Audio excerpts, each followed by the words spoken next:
وقت رہنے کے بعد جماعت سے نماز ترک کرنا بھی منع ہے، گناہ ہے، گناہ کبیرہ بتایا گیا ہے۔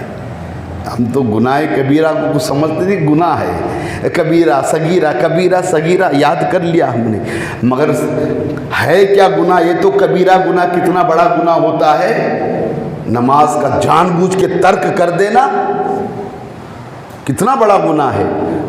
آپ پڑھیے مسائل تو سمجھ پڑے گی آپ کو۔ یہاں تک بتایا گیا ہے کہ جماعت کا ترک کرنے والا چاند کی گواہی دینا تو قبول نہیں کی جائے گی، اس کی بولا جائے گا جا سنائی، تمہاری نہیں سنی جائے گی۔ یہ سب درس دینے کی ضرورت ہے، یہ درس دینے کی ہمیں ضرورت ہے۔ سنی دعوت اسلامی یہی درس دینا چاہتی ہے کہ پیارے فرائض، واجبات اور سنت موقعہ اور سرور انبیاء کی ہر ادا کو اپنا لے، پھر ولی کی نظر وہ پڑ جائے گی کہ تیرے جگر کو بھی چمکا دیں گے، دل کو بھی چمکا دیں گے، تیرے چہرے کو بھی چمکا دیں گے، اور پھر کہنا ولی کی نگاہوں میں رب ذوالجلال نے وہ کشیش رکھی کہ شاعر نے جو کہا حق ہے کہ نگاہ ولی میں وہ تاثیر دے کی بدلتی ہزاروں کی تقدیر دے گی۔ نمازیں چھوڑتا، واجبات چھوڑتا، جماعت چھوڑتا، اب تو نگاہ ہو ہی جائیں گی حضرت کی، ہے نا۔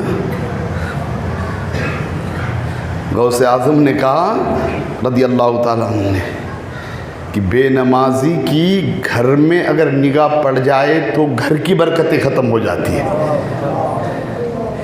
یہ کیوں نہیں باتیں ہم دل میں اتارتے ہیں؟ یہ اصل باتیں ہیں، اصل جو عذاب الہی سے نجات دینے والی اور قبر کو، اللہ اکبر، یہ باتوں پر اگر ہم عمل کر جائیں گے فرائض واجبات پر، تو قبر کو کشادہ کرنے والی چیزیں ہیں۔ بس یوں ہی ہم سارا دے کر نکل جاتے ہیں۔ فاتحہ دلانی ہے، عرس کرنا ہے، اس لیے میں کہتا ہوں نا، عرس میں فاتحہ دو، کچھ بھی دو، مگر نمازی کی ہی نیاز قبول ہونی ہے۔ چھوٹی چھوٹی باتوں پر جماعت کو چھوڑ دینا، چھوٹی چھوٹی باتوں پر نماز کو چھوڑ دینا، اور پھر ہم کہنا کہ ہم تو ہاں اولیاء کے چاہنے والے ہیں۔ یہ چاہت کیسی چاہت ہے ہماری؟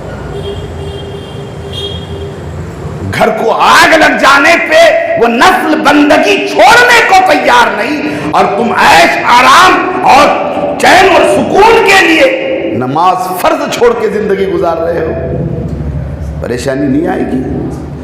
اور میں کہتا ہوں سرور انبیاء کے کسی بھی فرمان کو کوئی انکار کر ہی نہیں سکتا۔ آقا کا تو فرمان پتھر کی لکیر ہے نا، پتھر کی لکیر ہے، ہر جملہ میرے آقا کا نورانی جملہ ہے، اور اگر تم جو ہے تو مصطفیٰ کے سچے پکے غلام ہیں تو ان نورانی جملوں کو دل میں جگہ دینے کی کوشش کرو۔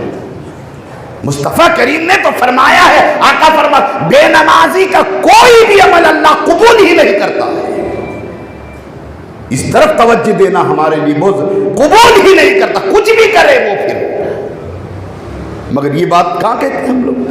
نہیں، بس آپ نے بہت بڑا کام کیا، 15-20 دیگے کھچڑی کی بنا لی، ارے خصوصی فیضان ہے ان پر تو غریب نواز کا، ڈائریکٹ نظر ہو گئی ہے کیا کھچڑا 500 لوگوں کو کھلا دیا، یہاں نبی کہہ رہے قبولی دی ہے۔ کس کی بات مانوں گے؟ میری بات مانو گے؟ میں کہہ دوں کہ میاں اسلم تم نے تو 24-25 دیگے کھچڑے کی بنائی، نظر ہو گئی غریب نواز کی، اب فجر پڑھو نہ پڑھو ہو گئی نظر۔ نبی کہہ رہے ہیں بغیر نماز کے کوئی چیز قبول کرتا نہیں اللہ، پہلے نماز، اس کے بعد پھر ساری چیزیں اللہ قبول فرمائے گا۔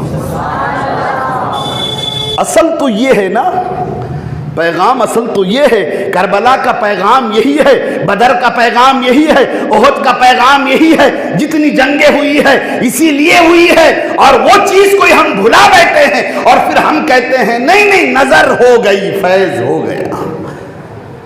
فیض پانے کے لیے دوستو ان کے قدموں